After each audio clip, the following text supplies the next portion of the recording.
Where was the skill? Where was the strategy? I mean, shoot, drive, nothing. Those games had both skill and strategy. You're racing in a city, going 100 miles per hour, blasting everything as you go. Speed, strategy, skill. Those games were awesome. Maybe back in your day, sweetheart, but look, you name me one car combat game that was as good on PlayStation 1, kicked ass on PlayStation 2, and kicked even more ass on PS3. The ultimate ass kicking. Name it. That's right. You can't do it because it doesn't exist. Now get back to work, punk. I'm the punk. Don't kick my cab. Punk.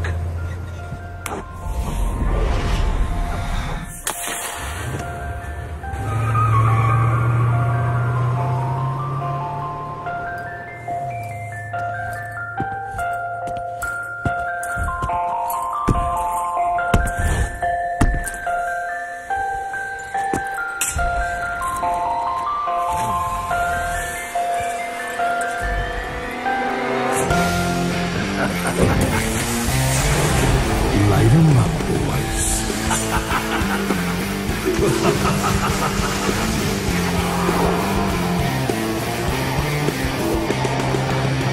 It's good to be back.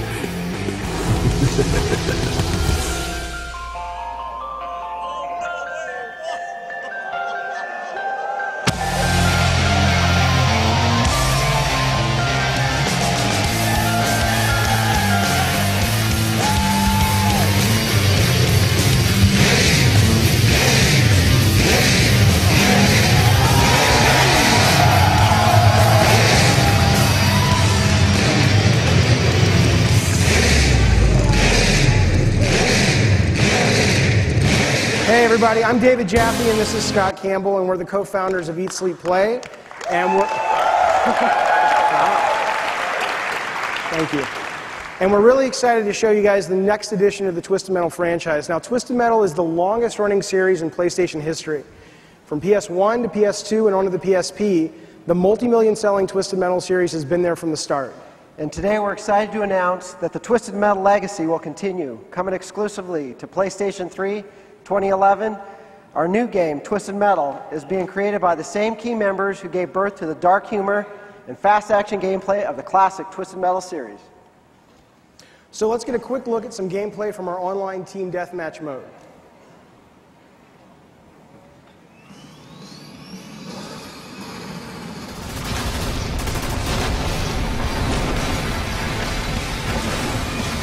Scott, you're up. Okay. So, Twisted has always occurred in backyards, in cities of our own reality. Here you see them totally trashing Main Street, tearing it apart. The classic deathmatch mode returns with 16 players online, along with 2- and 4-player online split screen, and plenty of new mode variations. As you can see, we've added flight to the series for the first time, allowing players to get a bird's eye view of the battle below. The advantages of flight are pretty obvious, but watch out for that sniper weapon. More depth has also been added to the weapons, giving each vehicle 2 special attacks.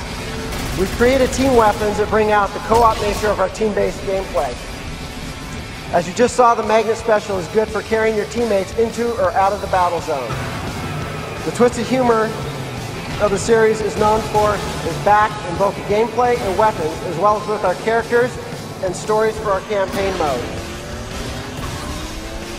The piloted gurney weapon is deadly, so watch out. So that's a taste of Twisted Metal Team Deathmatch.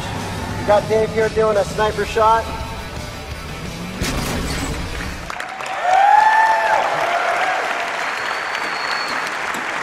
We now want to show you one of our new game modes. It's our twisted take on objective-based team play. Okay, so as Scott was saying, this is a new mode that's designed to really bring out the skill and strategy, class-based play a little bit, as well as team mode to Twisted Metal. It's called Nuke, and we'll show you a little bit of that in our rundown, dilapidated city environment. Now, this is a great level to show Nuke off in because there's a lot of gameplay design philosophies at work here. We have low-lying levels that become huge skyscrapers that you can start from bottom of the ground, fight your way to the top, and have rooftop combat. We've got a freeway system that connects the whole level together with moving traffic. We've got low-lying slums. We've got a big junkyard with a huge battle section in the middle. And then we also have these kind of rolling hills that kind of tie everything together in the center. Now this is a great level for straight up car combat, deathmatch, team deathmatch, variations on that mode that you'll be seeing. But it's great for Nuke as well. Now online, Twisted Metal is all about factions fighting factions. And so in this demo, we have the Sweet Tooth faction, the clowns inspired by Sweet Tooth right here from Twisted Metal. And then we also have the dolls who are inspired by Dollface from Twisted Metal Black. And we'll have more factions to reveal throughout the year as we talk about the game. Now what is the goal of Nuke? Well, if you look up, you see these giant statues being carried around by transport helicopters in the guise of the faction leaders. And you basically have to destroy your faction statue before they destroy yours. But obviously these are huge, giant, metal monsters, and how do you do it? Straight up weapons won't take them out. All right, so if you look at the rooftops, you'll notice a couple of the faction leaders. Here's Sweet Tooth, who's manning his gun turret. And across the map on the other side, we also have Dollface over here, and she's manning her turret too. And the goal of this mode is to capture the faction leader. And this is where team play begins to come into it, where basically if you run in and try to grab the leader, you're going to lose a lot of health. You send your buddies in instead to weaken up the forces, the defenses, and then you're able to go in, as we'll see in a second, and grab the leader. And so now that you've got, in this case, Sweet Tooth being dragged behind your car, the question is, what do you do with this guy? So if you look around the level, you'll notice these missile launchers right here. And each faction has their own missile launcher. And so there's this perimeter you see, this yellow ring. If you can bring the faction leader into the yellow ring, into the perimeter, and keep him there long enough, you'll begin to charge up and bring the missile launcher to life. Now teamwork again is crucial, because if you lose the faction leader in that perimeter, like capture the flag, it respawns back at base and you got to go back and get him again.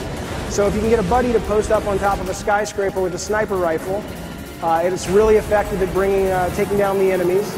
You can also send in vehicles that are really, really strong, like the motorcycles that have flaming chainsaws.